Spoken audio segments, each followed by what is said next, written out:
chain is a single path which helps us work out who eats whom in a habitat in order to get the energy and materials required for nutrition.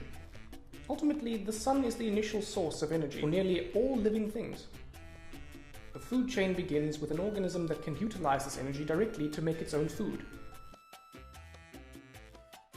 The arrows in the food chain follow the flow of energy, so they always go from the food and point to the feeder.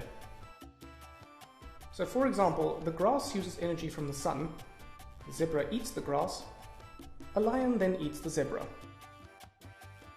Think of it as the food's journey into the mouth of the next organism. The chain always ends with the top predator, which is not preyed upon by other organisms, but will be consumed by decomposers after death. Typically, food chains involve around 4 steps. It is unusual for them to be longer because energy is lost between each step, and so the energy available for the next organism decreases. It is lost in a number of ways. It can be lost as heat during respiration, or it can be lost in waste materials such as feces.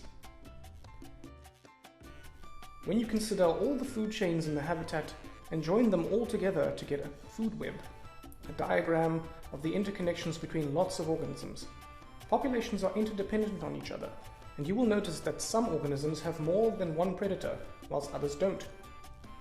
This means that when a food web is altered, it has different effects on different populations.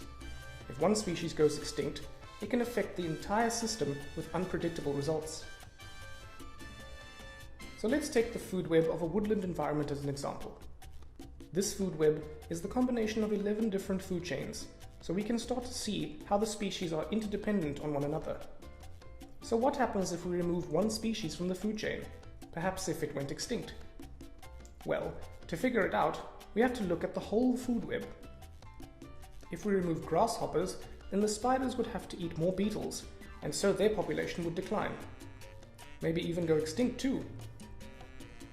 This then has a knock-on effect on all the species that feed on the beetles and so on. However, some population sizes will increase. If there are less individuals eating the green plants, then their population will increase, which provides more food for the snails.